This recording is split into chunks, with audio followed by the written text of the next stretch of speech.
옆에 계신 분들하고 한번 인사합니다. 샬롬. 예, 잘 오셨습니다. 또 온라인으로 예배를 드리는 여러분들도 또 함께 옆에 계신 가족들과 인사하셨으면 좋겠습니다. 시바타 도요라고 하는 여자분이 계십니다. 이분은 그 남편이 주방장이었는데 남편이 세상을 떠나고 나서 92세 때 아들의 권유로 시를 쓰기 시작합니다. 그래서 100세에 시집을 발간해서 일본 열도를 놀래게 했습니다. 연세가 있었기 때문에 사람들이 많이 놀랬습니다. 100만 부의 시집을 발매한 할머니의 시집 제목이 약해지지마라는 시집 제목입니다. 내용을 잠깐 제가 한번 읽어드리겠습니다. 있잖아 불행하다고 한숨 짓지 마. 햇살과 산들바람은 한쪽 편만 들지 않아. 꿈은 평등하게 꿀 수 있는 거야. 나도 괴로운 일 많았지만 살아있어 좋았어. 너도 약해지지 마. 이 시집을 발간한 시점이 일본 열도가 쓰나미로 대참사를 겪었을 때 이 할머니의 시집이 많은 사람들에게 용기와 희망을 주었다고 합니다. 이 코로나 시대 모든 사람들에게 필요한 시가 아닌가 저는 이것을 생각해 보았습니다. 모두 다 절망과 두려움이 가득 찬 시간들을 우리가 보내고 있는데 이때는 서로에게 이렇게 이야기했으면 참 좋겠습니다. 우리 한번 옆에 계신 분한테 말씀할까요? 약해지지 마. 한번 해보시죠. 방송을 듣고 계신 분들에게도 함께 말씀했으면 좋겠네요. 약해지지 마. 오늘 이 시대 우리에게 필요한 것은 또 서로를 이제 격려하면서 또 견디는 것이라고 봅니다. 믿음은 견딤이라고 생각합니다. 하박국 2장 4절에 보면 보라 그의 마음은 교만하며 그 속에서 정직하지 못하나 의인은 그의 믿음으로 말미암아 살리라. 여기서 그의 믿음으로 말미암아 살리라는 말이 히브리어로 에무나라는 뜻입니다. 에무나라고 하는 것은 견디다, 참고 견디다. 의인은 참고 견디며 사는 것이다. 그것이 믿음이다. 이렇게 말씀하고 있는 거예요. 하박국 2장 4절은 바울 사도가 로마서를 집필할 때 붙잡았던 귀한 말씀이기도 합니다. 오늘 이 시대에 살아낼 수 있는 것이 뭘까요? 바로 믿음이죠. 믿음만이 우리를 살 수 있게 만드는 거예요. 그래서 믿음이 대단히 중요한 것이죠. 2004년도 소설가 박완서 작가의 책이 있는데요. 한 말씀만 하소서라는 책입니다. 그녀는 여자분인데 이분은 고난이 많은 여자였습니다. 남편이 일찍 죽고 몇 달 못 되어 아들도 세상을 떠납니다. 고난의 나락으로 떨어진 것이죠. 그런 깊은 고통 속에서 쓴 책이 한 말씀만 하소서라는 책입니다.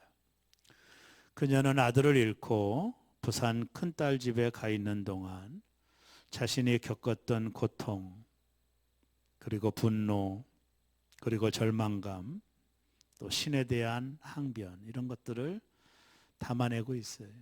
얼마나 고통스러웠겠어요?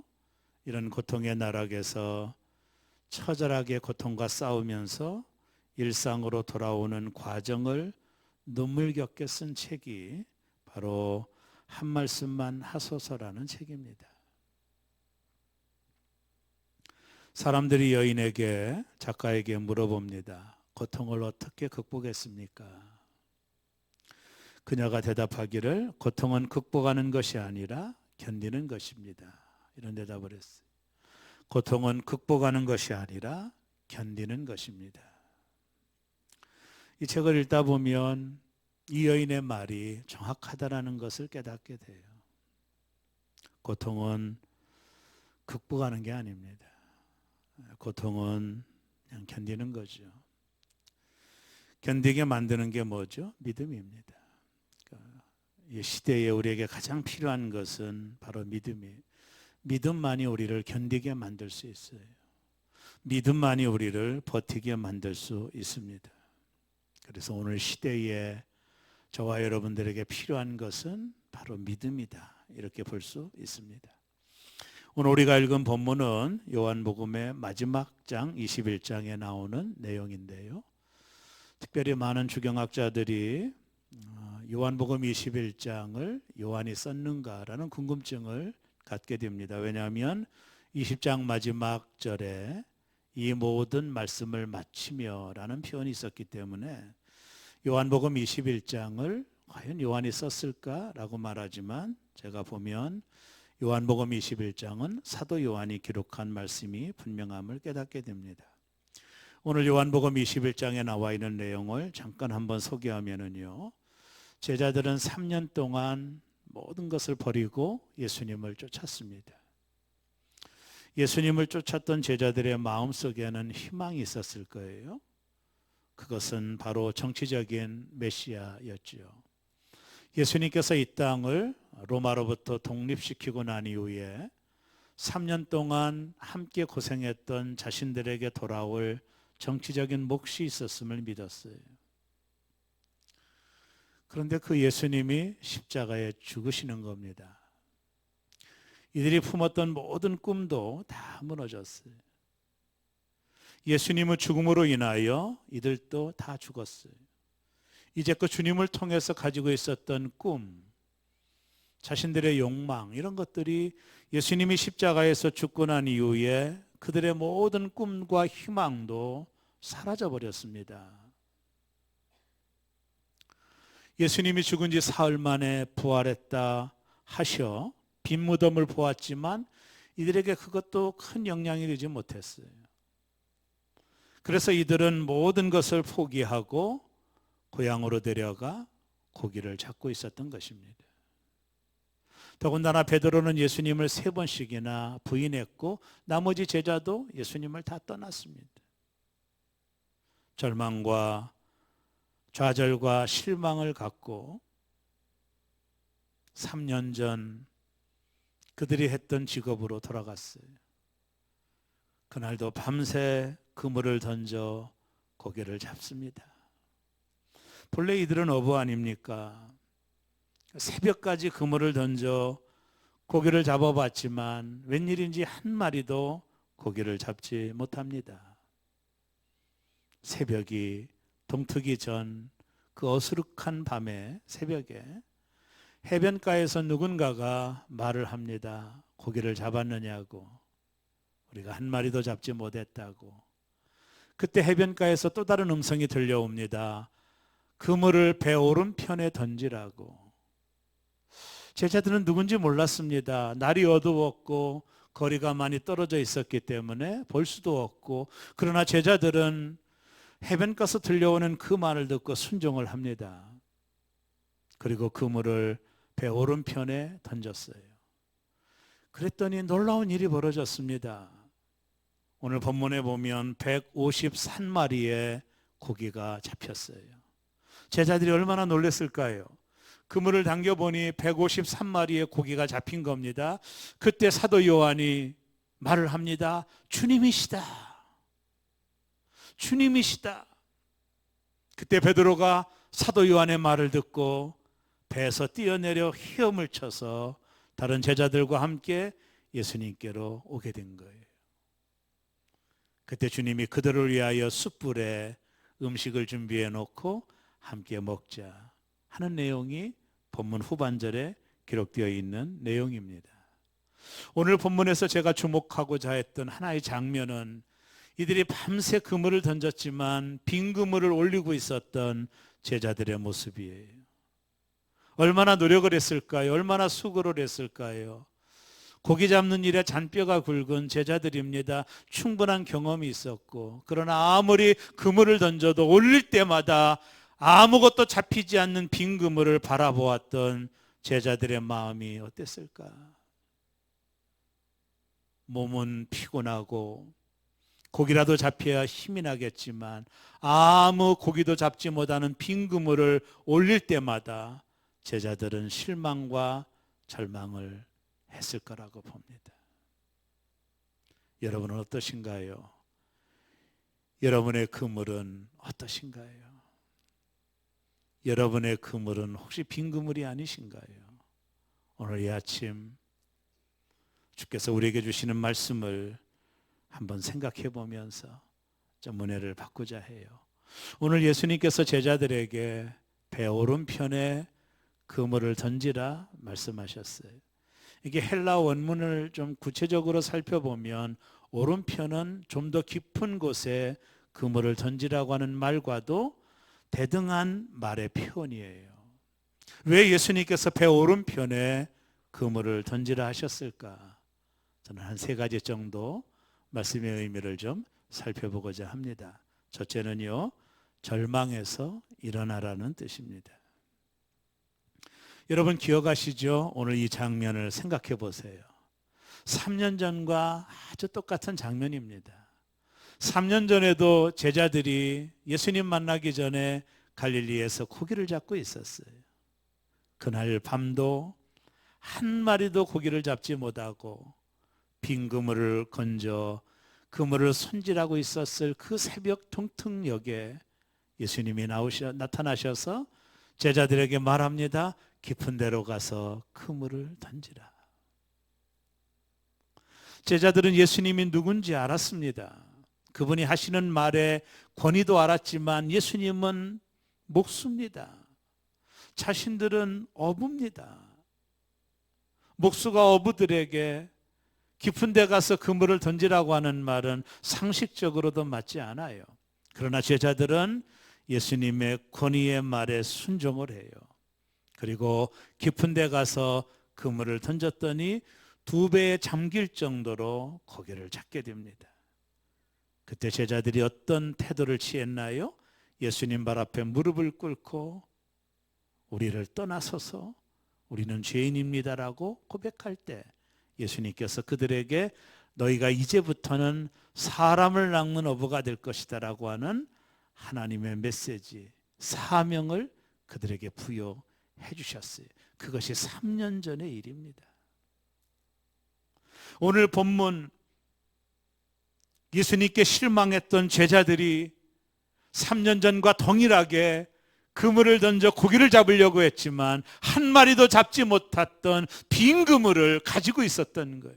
3년 전과 어찌나 똑같은 상황인지 몰라요. 그때 예수님께서 요한복음 21장 오늘 6절에 보면 이르시되 그물을 배 오른편에 던지라고 명령하십니다. 제자들은 해변에서 들려오는 그 말을 순종하여 배 오른편에 그물을 던지게 돼요. 예수님의 이 말씀은 뭘 의미할까요? 희망을 가지라는 것입니다. 절망에서 다시 한번 일어나라고 하는 예수님의 메시지가 담겨져 있는 것입니다. 이들은 모두 제자들은 절망 가운데 빠져 있는 겁니다. 예수님을 부인했죠.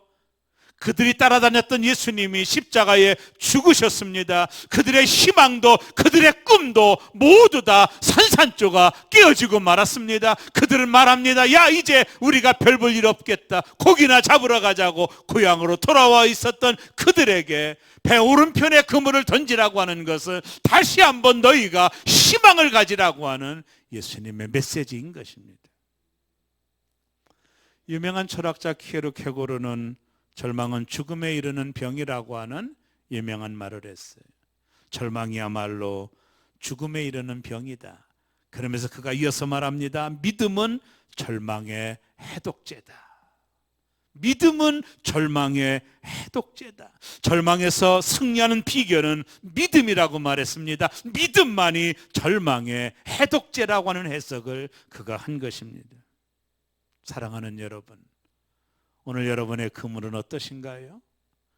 여러분의 사업의 그물, 여러분의 직장의 그물, 공부하는 학생들의 그물은 어떠신가요? 혹시 빈 그물이 아니신가요? 그래서 절망하고 계시나요? 그리고 낭망하고 계시나요? 오늘 예수님께서 말씀합니다. 다시 한번 시도해 보아라. 다시 한번 오른편에 그물을 던져 보아라. 절망을 벗어 던져버리고 다시 한번 시도하라. 용기를 가지라고 주께서 말씀하고 계신 것입니다. 누구나 절망은 찾아옵니다. 문제는 그 절망에 대한 태도에 따라 자신의 삶의 행복과 불행이 결정된다라는 거예요. 절망은 보편적인 겁니다. 그러나 절망을 극복할 경우 이 절망은 오히려 우리에게 하나님의 놀라운 축복을 가져다주는 계기가 된다라는 것입니다. 강영호 박사님을 아시죠? 1944년 양평에서 태어나신 분이에요. 중학교 시절 공에 맞아 두 눈이 실명됩니다. 앞을 볼 수가 없었습니다. 어린 나이에 보지 못한다라는 것은 얼마나 큰 절망인지 여러분 상상할 수 있겠죠? 그 후에 어머니와 같은 누나가 세상을 떠납니다. 강영호 박사는 어린 나이에 고아가 됩니다. 여러분 인생에게 이처럼 가혹할 수 있을까요? 보지도 못하고 어머니가 지역했던 누나가 이 땅을 떠나는 이 죽음 앞에 얼마나 큰 절망감이 있었을까요? 그러나 그는 포기하지 않아요. 1972년도 연세대에 입학을 합니다. 그리고 미국 피츠버그 대학에 유학 가서 1976년에는 한국 최초의 시각장애인 박사가 됩니다. 놀라운 일이죠. 그 후에 미국 백악관 국가장애우 차관보를 지냅니다. 최초의 맹인 박사. 세계 100인에 들어갔던 인물. 그 강영호 박사가 그의 책에서 이런 얘기를 해요. 내 인생 여정에 오르지 못할 절망의 산은 없다. 내 인생 여정에서 오르지 못할 절망의 산은 없다. 그가 이토록 정상에 설 수 있었던 것은 그가 가지고 있는 하나님을 향한 믿음 때문입니다. 믿음이 절망을 극복할 수 있었다라고 그는 말하고 있습니다. 여러분, 우리 하나님은 소망의 하나님이십니다. 로마서 15장 13절에 보면 소망의 하나님이 모든 기쁨과 평강을 믿음 안에서 너희에게 충만하게 하사 성령의 능력으로 소망이 넘치게 하시기를 원하노라. 이 말씀을 적어놓고 한참 묵상했습니다. 소망의 하나님. 오늘 우리가 붙들어야 될 하나님 아닐까요? 우리에게 필요한 하나님 아닐까요? 소망의 하나님. 이 절망의 끝자락에서 붙들 수 있는 소망의 하나님. 우리 하나님은 소망의 하나님이시다. 언젠가 차를 가지고 운전하는데 방송에서 재미난 이야기 하나가 흘러나왔어요. 기독교 방송이었던 거로 기억이 나는데 한 자매가 방송에서 이런 얘기를 해요. 이 아나운서하고 대화를 나누는 겁니다. 근데 자매의 얘기를 들어봤더니 자매가 결혼하고 아이가 없어요. 몇 년이 지나도 아이가 없으니까 시험관 시술이라고 그러죠. 이 시술을 하게 된 거예요. 근데 이게 상당히 어렵다고 그러더라고요. 첫 번째 시험관 시술이 실패해요. 얼마나 절망했겠어요. 두 번째도 실패를 해요. 그리고 세 번째 시도에도 실패를 합니다. 근데 마침 네 번째 시험관 시술에 성공을 해서 임신을 하게 돼요. 아나운서하고 대화 중에 이 산모가 이런 말을 했습니다. 포기하지 않았더니 생명을 얻었습니다. 저는 차를 가지고 운전하며 참 의미 있는 말로 들려왔어요. 포기하지 않았더니 생명을 얻었습니다. 오늘 예수께서 제자들에게 오른편에 그물을 던지라고 하는 것은 왼편에 고기가 없다고 실망하지 말고 다시 한번 시도하라는 것입니다. 절망에 떨어져 있는 제자들에게 희망을 선언하고 있는 거예요. 부활의 주님이 찾아오셔서 절망의 나락에 떨어진 제자들을 향하여 배 오른편에 그물을 던져봐라. 실망하지 않고 다시 한번 시도해보라고 주께서 말씀하십니다. 여러분, 저와 여러분의 그물이 빈 그물이라면 실망하지 마시고 다시 한번 소망과 희망을 가지고 주께로 나아가는 저와 여러분 되기를 주의 이름으로 축원합니다. 두 번째 오른편에 그물을 던지라고 하는 것은 잃어버린 사명을 찾으라는 것이지요. 3년 전 예수님은 제자들에게 너희가 이제는 사람을 낚는 어부가 될 것이라고 하는 사명을 주셨어요. 그러나 제자들은 그 모든 것을 잃어버렸어요.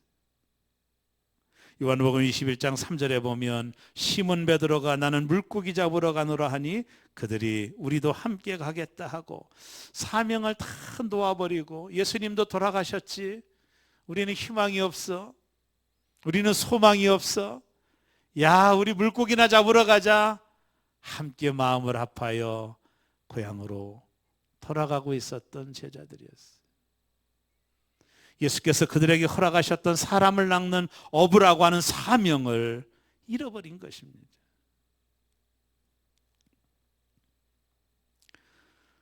제가 옛날 깊이 읽었던 책 중에 리고렌 목사님이 쓴 책인 목적이 이끄는 삶이라는 책에 책 서두에 이런 말이 나옵니다. 나는 왜 이 세상에 존재하는가 라는 5가지 목적이 나와요.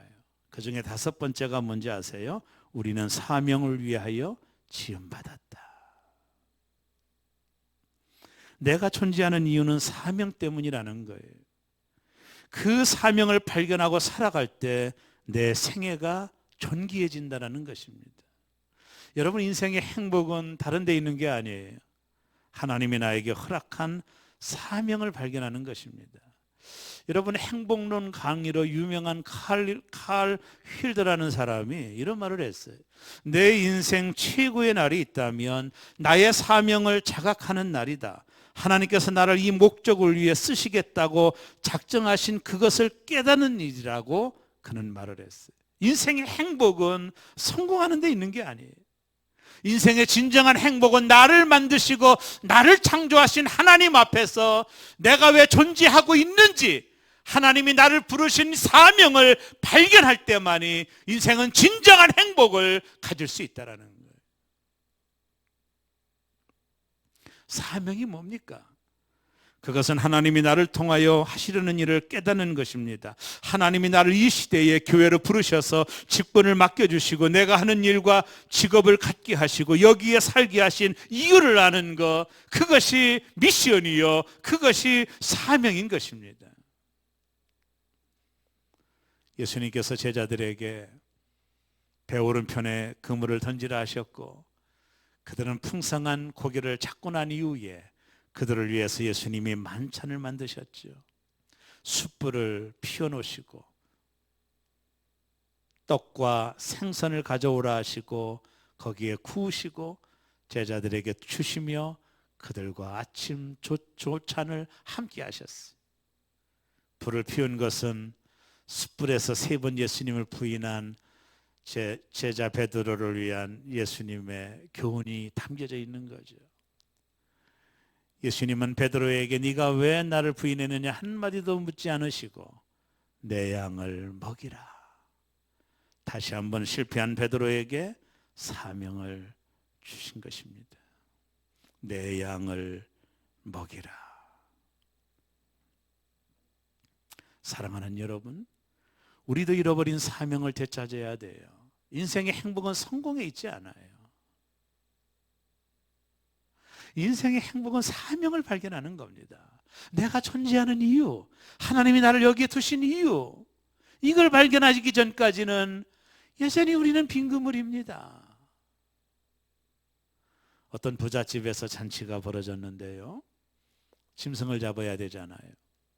주인이 가만히 보고 어떤 짐승을 잡을까 이렇게 보았대요. 그랬더니 닭이 있는데 닭을 잡을까? 닭은 잡을 수 없죠. 새벽마다 꽃기워하며 새벽을 깨우는 일을 하잖아요. 닭은 안 되겠네. 가만히 보니 개가 있는 거예요. 개를 잡아서 잔치를 할까? 그랬더니 생각해 보니 개가 없으면 집을 누가 지켜요? 낯선 손님이 오면 웡웡 지며 위험을 일러주는 개는 주인에게 필요한 짐승이었죠. 이렇게 또 둘러봤더니 저 외양간에서 돼지라는 놈이 잠을 자고 있네요. 가만히 보니 이놈은 매일 먹기만 하지 하는 일이 없어요. 아무것도 하는 일이 없어요. 그래서 잔칫날에는 돼지가 잡힌답니다. 사람의 행복이 어디 있어요? 사명을 발견하는. 저는 내가 이 목사라는 사명 때문에 행복하거든요. 여러분, 사람의 행복이 하나님이 나를 부르신 목적을 발견하는 거예요. 이게 우리의 행복이거든요.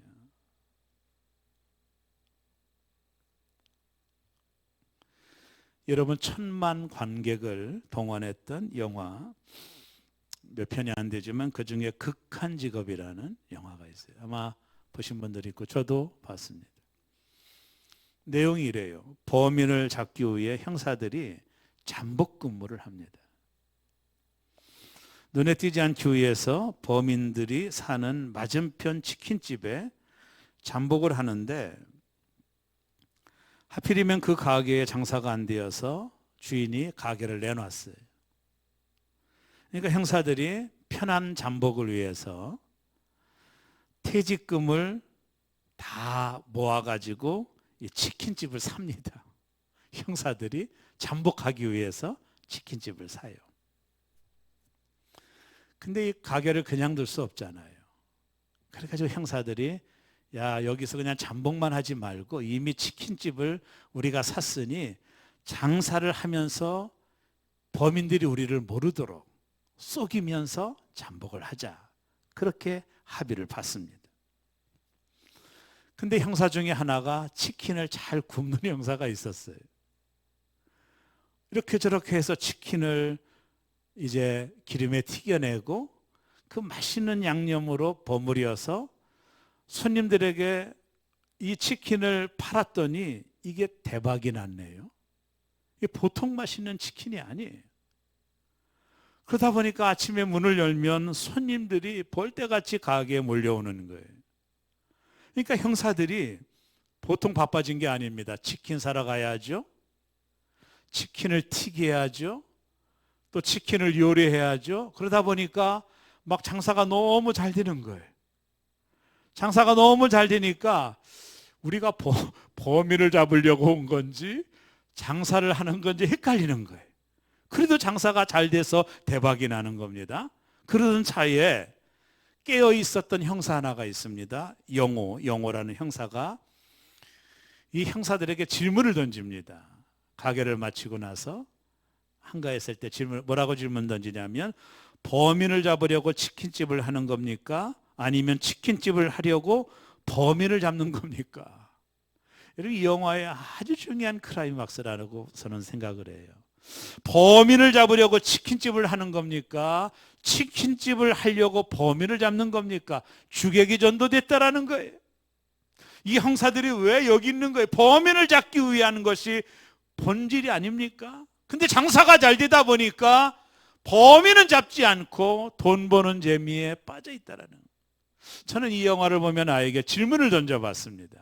솔직하게, 이 목사, 너는 나를 위해 목사를 하는 거냐? 아니면 목사를 하려고 나를 이용하는 거냐? 하나님이 나에게 그렇게 묻는 것 같아요. 너는 나를 위하여 목사를 하는 거냐? 아니면 목사를 하려고 나를 이용하는 것이냐? 여러분, 어떠신가요? 여러분, 우리가 하나님을 믿는 게 뭔가요? 하나님이 나에게 주신 사명이 본질 아닌가요? 우리는 이 사명을 놓아버리고 다른 일에 분주하다면 여전히 우리는 빈 그물에 그물질을 할 수밖에 없는 거예요. 인생의 행복은 하나님이 나를 여기에 두신 이유, 나를 부르신 이유, 그것을 찾을 때까지 진정한 인생의 행복을 가질 수 없어요. 우리에게 필요한 것은 사명을 발견하는 거예요. 여러분, 제자들이 갈릴리에서 고기를 잡고 어부 노릇을 잘 되어서 떼부자가 됐다 합시다. 베드로라는 이름을 누가 알 수 있겠어요? 야고보라는 이름을 누가 알 수 있겠어요? 갈릴리 촌동네의 무명의 사람으로 그들의 인생은 끝났을 거예요. 그러나 그들이 사명을 붙들었을 때에 기독교 역사 속에서 위대한 인물로 쓰임받게 되고 하나님 앞에서 위대하게 쓰임받는 인물이 되었다라는 거예요. 사명이 중요한 것입니다. 사명을 발견하기 전까지는 인생의 진정한 행복을 누리지 못해요. 여러분, 우리가 직장을 갖고 사업을 하고 장사를 하는 것도 매우 중요합니다. 그런 것도 중요하지만 하나님이 왜 나를 콜링하셨을까? 왜 하나님이 나를 자녀로 부르셨을까? 이 마지막 때 하나님이 나를 부르신 목적이 무엇인지를 깨닫는 것, 그것이 사명을 발견하는 것이고, 그 사명을 따라 살아갈 때만이 인생의 진정한 행복이 있는데, 우리는 사명을 놓아버리고 치킨집에 장사하는 형사들과 같이 인생을 살 수도 있다는 거예요. 인생의 최고의 행복은 하나님이 나를 부르신 목적, 그것을 발견하는 것이고 그 사명을 깨닫는 것입니다. 내가 혹은 주일학교 교사로 혹은 성가대로 눈에 보이지 않지만 작은 사명이라도 붙들고 내가 하나님 앞에 충성을 다하며 살아가게 될 때 거기에 인생의 진정한 행복이 있음을 우리는 알게 되는 거예요. 사명을 발견하지 않는 한 인생의 진정한 행복을 누릴 수가 없습니다. 예수님은 제자들에게 다시 한번 목양의 사명을 부여하신 거예요. 마지막 세 번째, 배 오른편에 그물을 던지라는 것은 말씀을 따라 살라는 것이죠. 여러분, 제자들 보십시오. 그들은 자신들의 실력을 믿고 그물을 던졌지만 아무것도 잡지 못했어요. 3년 전과 동일합니다. 그때 주님께서 배 오른편에 그물을 던지라, 예수님 말씀에 순종할 때 심히 많은 고기가 잡혔어요. 오늘 본문 21절 보세요. 21장 11절, 시몬 베드로가 올라가서 그물을 육지에 끌어올리니 가득히 찬 물고기가 153마리라. 이같이 많으되 그물이 찢어지지 아니하였더라. 예수님 말씀에 순종하고 그물을 배 오른편에 던졌더니 153마리의 고기가 잡힌 거예요. 여러분, 배 오른편에 안 던져봤겠어요? 밤새 고기 잡았는데 던졌겠죠. 그러나 중요한 건 뭐냐면 그분의 말씀에 순종했다라는 거예요. 상황은 똑같습니다. 환경은 똑같지만 여전히 빈 그물이었지만 예수님 말씀에 순종하고 그물을 던졌더니 달랐다라는 겁니다. 그물이 찢어질 듯 많은 물고기를 잡았다라는 거예요. 이게 뭐예요? 말씀에 순종하는 원리입니다. 오른편에 왜 그물을 안 던졌겠어요? 밤새 고기를 잡았다면 던졌을 겁니다. 그러나 순종하고 던졌을 때는 결과가 달랐다라는 겁니다. 이것이 말씀에 순종하는 자들에게 주시는 하나님의 놀라운 축복이라는 거예요. 여러분, 153마리 하면 떠오르는 사람 하나가 있습니다. 바로 모나미 송삼석 회장님이십니다. 이분은 크리스찬이었습니다. 근데 회사가 부도의 어려움을 겪게 돼요. 잘 나가던 회사였거든요. 그러니까 회사가 부도날 것 같으니까 이제 뭐 할 수가 없어서 믿음이 있으니까 이제 기도원에 가서 하나님께 기도를, 보따리 하나를 싸가지고, 이번에 그 자서전에 보면 그 얘기가 잘 나옵니다. 하나님께 이제 기도해야 되겠다. 그래서 기도원에 가서 열심히 하나님 앞에 기도해요. 기도하는 중에 깨달음이 오는 거예요. 내가 하나님을 멀리 떠났더니 내가 여전히 빈 그물이구나. 내가 잘 되는 것 같았지만 지나고 나니 빈 그물이구나. 이걸 깨닫게 되는 거예요. 내가 하나님을 멀리 떠났더니 내가 열심히 그물질을 했지만 빈 그물이구나. 이걸 이 송삼석 회장님이 깨닫게 되는 거예요. 그러고 나서 기도 중에 내가 사업하면서 하나님 앞에 잘못된 것들, 이분은 개인적인 이분의 결단이었습니다. 오해가 없기를 바라고 3가지가 떠오르더래요. 그 중에 하나가 주일을 성수하지 않은 것. 볼펜에서 한다고 바쁘다고 주일 빼먹고 그저 비즈니스 때문에 그랬던 것들이 하나님 앞에 너무 죄송하다는 거예요. 그런 깨달음이 오더래요. 그래서 내가 다시는 주일을 범하지 않겠습니다. 하나님 앞에 결단했대요. 2번째가 돈을 많이 벌고도 11조를 안 했다라는 거, 또 정직하지 못했다라는 거. 그래서 그는 하나님의 것을 떼어 먹었습니다. 이제부터 정직한 11조를 하나님께 드리겠습니다. 하나님께 소원을 했고, 3번째가 새벽 기도 안 한 것.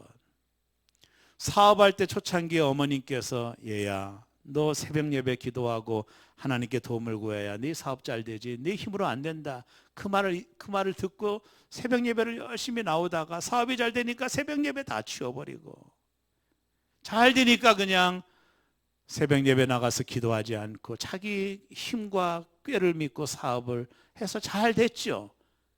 그러나 부도 앞에 서 있게 될 때 그때 이제 깨닫게 되는 거예요. 아, 하나님이 도와주셔야 되는구나. 내가 아무리 그물을 던져도 하나님이 함께하지 않으면 내 인생은 빈 그물이구나. 그걸 깨닫고 그걸 생각하게 된 거예요. 그러다가 성경을 읽다가 요한복음 21장 오늘 본문을 읽게 된 겁니다. 거기에 이 송 회장님의 눈에 들어온 것이 숫자 153입니다. 베드로가 잡은 물고기 숫자죠. 이게 강력하게 들었다고 그래요. 이번에 책에 보면. 그리고 이분이 기도합니다. 하나님, 제가 모나미 153이라는 볼펜을 만들겠습니다. 하나님이 이 볼펜이 모든 사람의 손, 아니 전 세계에 있는 모든 사람의 손에 다 들려지기를 원합니다.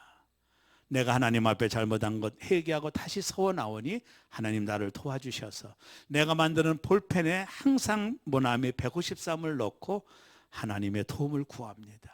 이런 기도를 하고 볼펜을 만든 거예요. 그러다가 2005년 7월 8일 KBS 방송 신화창조의 비밀에서 모나미 볼펜이 동구권과 이슬람권의 세계 1위, 그의 기도가 응답된 거죠. 50억만 개가 팔렸대요. 모나미 볼펜이. 모나미 153이라는 볼펜이 50억만 개가 팔렸다니까 얼마나 큰 하나님의 축복을 받은 겁니까? 모나미라는 뜻이 뭔지 아세요? 불어입니다. 불어. 이 뜻은 나의 친구 되시는 예수님이라는 뜻입니다.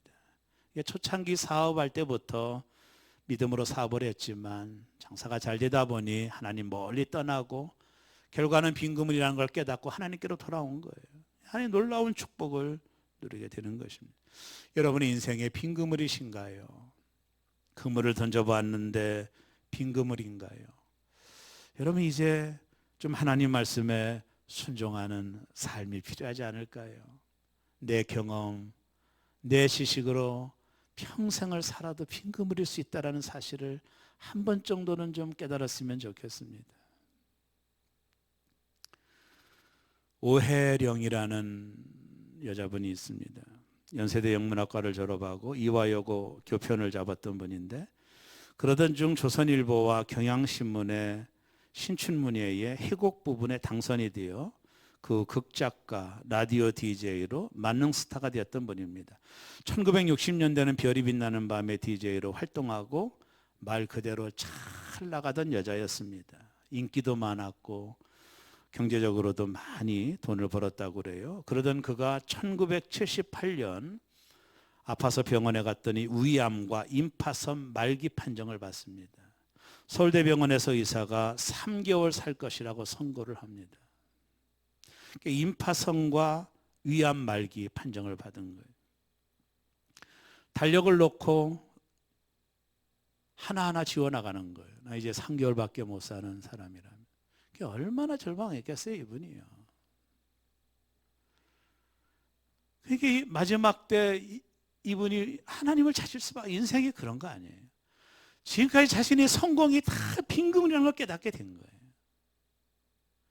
라디오 DJ로 잘 나가던 거, 그 부와 명예, 이게 결국에는 빈금이라는 걸 철저하게 깨닫게 되는 거예요. 그리고 달력이 하나하나 날짜를 지워가요. 3개월 남았다니까. 그리고 하나님 앞에 기도하는 거죠. 매달릴 수밖에 없잖아요.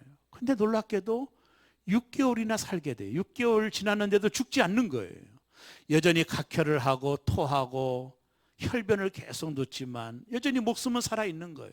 그러던 어느 날, 이번에 그 책에 나오는 얘기인데요, 갑자기 어느 날 자신의 이 뒷목을 누군가가 땡기는 것을 느꼈대요. 너무나도 놀란 거예요. 그리고 온기가 느껴지더라는 거예요.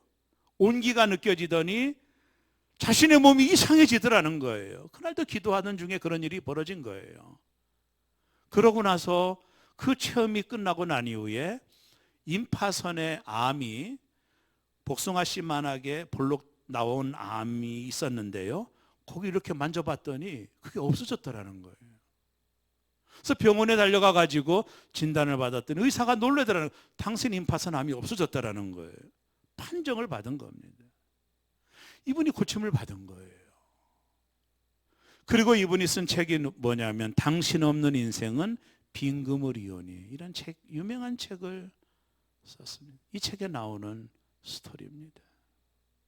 자기가 잘 나가던 때 DJ로 성공하고 부와 명예를 다 얻어보았지만 한순간에 병이 찾아오니 자신의 인생은 빈그물이었다라는 걸 깨닫게 되고 주님 없는 인생이 빈그물이라는 걸 깨닫게 됐다라는 거예요.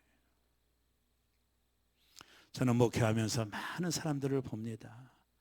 여러분, 주님 없이 살아가는 거, 그거는 빈그물입니다. 성공 같아도 성공이 아닙니다. 수고의 떡을 먹음이 헛된 것입니다.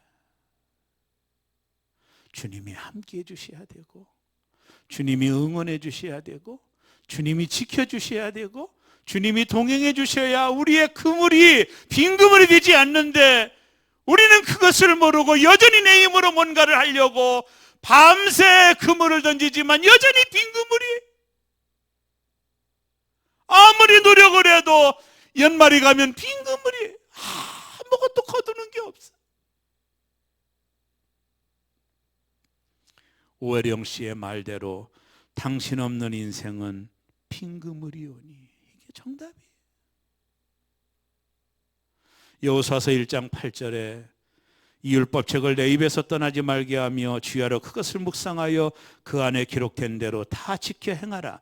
그리하면 내 길이 평탄하게 될 것이며 내가 형통하리라. 다 지켜 행하라. 주님 말씀에 순종하라는 거예요. 10% 순종하면 10%의 열매가 있을 것이고, 50% 순종하면 50%의 열매가 있을 것이고, 100% 순종하면 기적의 열매를 거두게 될 거라는 거예요. 말씀에 순종해라. 주님 없이 살아가는 것은 빈그물이라는 거예요.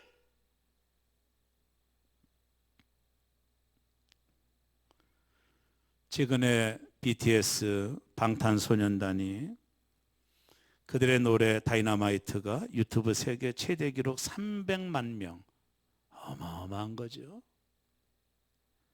이들이 UN 총회 특별연사로 초청받아서 아주 좋은 메시지 하나를 던져주고 갔어요. 그게 뭐냐면 삶은 계속될 것입니다. 우리 함께 살아냅시다. 참 중요한 메시지가 담겨져 있는 내용이라고 봐요. 코로나19로 고통당하고 절망에 처해 있는 사랑하는 교회 여러분, 고난은 극복하는 게 아닙니다. 버티는 겁니다. 참고 견디는 것입니다. 절망에서 다시 한번 일어나십시오. 잃어버린 사명을 찾으십시오. 그리고 하나님 말씀에 순종하는 인생을 사십시오. 저와 여러분의 그물이 빈그물이 되지 않고 하나님의 축복들이 넘치는 그물들로 가득 차는 새롬의 성도들 다 되시기를 주의 이름으로 축원합니다. 기도하겠습니다.